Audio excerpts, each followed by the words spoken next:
નમસ્કાર. આપણે બધા સફળતાની વાતો કરીએ છીએ, ચમત્કારો અને સિદ્ધિઓ વિશે સાંભળીએ છીએ, પણ ક્યારેય વિચાર્યું છે કે આ બધી શક્તિ, આ સિદ્ધિઓ આવે છે ક્યાંથી? ચાલો આજે આના મૂળ સુધી પહોંચવાનો પ્રયત્ન કરીએ. તો સૌથી પહેલો અને સૌથી મોટો સવાલ, સફળતા નસીબનો ખેલ છે કે પછી મહેનતનું ફળ? શું બધું પહેલેથી લખેલું છે કે પછી આપણે આપણું નસીબ જાતે ઘડી શકીએ? આ સવાલના જવાબમાં જ આખી વાતનો સાર છુપાયેલો છે. તો મહાનતા મળે કેવી રીતે? એની પહેલી અને સૌથી જરૂરી શરત છે ગળાવવું અને પછી ઢળાવવું. કોઈપણ વ્યક્તિ જન્મથી મહાન નથી હોતી, એને બનાવવી પડે છે. એને તીવ્ર દબાણ અને પરિવર્તનની આગમાંથી પસાર થવું પડે છે.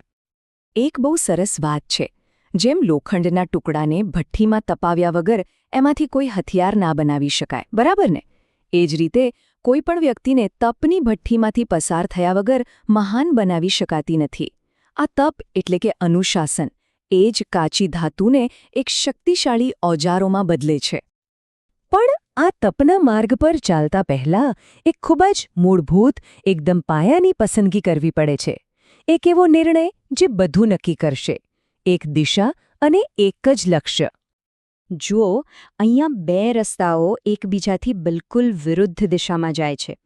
એક રસ્તો છે ભોગવિલાસ અને માત્ર પોતાના સુખના જીવનનો, અને બીજો રસ્તો છે અનુશાસન અને આધ્યાત્મિક ઉન્નતિનો. અને એક વાત ગાંઠ બાંધી લેવા જેવી છે કે આ બંને રસ્તા પર એક સાથે સવારી શક્ય જ નથી. એક પૂર્વ છે તો બીજું પશ્ચિમ. એટલે પસંદગી કરવી જ પડશે. અહીંયા વચ્ચેનો કોઈ રસ્તો નથી, કોઈ સમાધાન નથી. જો ખરેખર આગળ વધવું હોય, સાચી પ્રગતિ કરવી હોય, તો કોઈ એક જ રસ્તા પર પૂરી નિષ્ઠાથી, પૂરી પ્રતિબદ્ધતાથી ચાલવું પડે. તો સવાલ એ થાય કે આ શક્તિ આવે છે ક્યાંથી? એનું સાચું એન્જિન શું છે? ચાલો હવે આપણે જે દેખાય છે એનાથી આગળ વધીને શક્તિના અસલી સ્ત્રોતને શોધીએ. આપણે સામાન્ય રીતે શું માનીએ છીએ કે ભાઈ મંત્ર બોલવાથી, પૂજાપાઠ કરવાથી કે મોટી મોટી ધાર્મિક વિધિઓ કરવાથી શક્તિ મળે છે. ઘણા લોકો આવું જ માને છે. પણ શું ખરેખર એવું છે? ના, આ બધું તો માત્ર ઉપરનો શણગાર છે, ઘરેણા જેવું છે. અસલી શક્તિ, જે મૂળ છે, એ તો તપ છે. હા, આ બધી વિધિઓ થોડી મદદ કરી શકે, પણ જે સાચી ઊર્જા છે એ તો ઊંડા અને સતત આત્મ અનુશાસનમાંથી જ પેદા થાય છે. અને આ વાત ખાલી સાધુ સંતો માટે નથી. મોટા મોટા વિદ્વાનો અને પંડિતોને પણ આ જ નિયમ લાગુ પડે છે. ગમે તેટલું જ્ઞાન હોય, ગમે તેટલી ચોપડીઓ વાંચી હોય, પણ જો એ જ્ઞાનની સાથે તપ એટલે કે અનુશાસન ના જોડાય તો એ બધું જ્ઞાન નકામું છે. સારું, તો એ તો નક્કી થયું કે અનુશાસન જ બધું છે. પણ આ કામ કઈ રીતે કરે છે?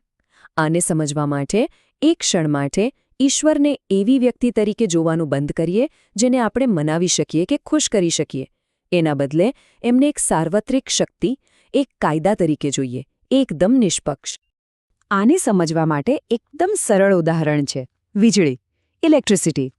માની લો કે આ દેવી શક્તિ વીજળી જેવી જ છે. એ ખૂબ જ શક્તિશાળી છે, એના નિયમો નક્કી છે, પણ એ તટસ્થ છે. એને કોઈની સાથે લેવા દેવા નથી. હવે જુઓ, જો વીજળીનો ઉપયોગ એના નિયમ પ્રમાણે સાચી રીતે કરવામાં આવે તો એમાંથી પંખો ચાલશે, લાઇટ થશે, જીવન સરળ બનશે.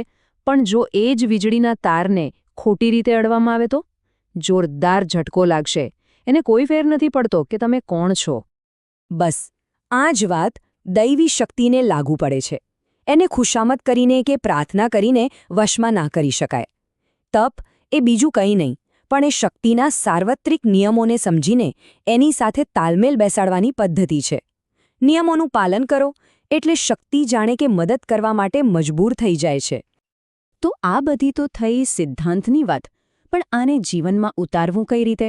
એનો વ્યવહારિક રસ્તો કયો? અહીંયા યોગ શબ્દ એના સાચા અર્થમાં સામે આવે છે. અને અહીં યોગનો મતલબ ખાલી હાથ પગ વાળવાની કસરત નથી. ના, એનાથી ઘણો ઊંડો અર્થ છે.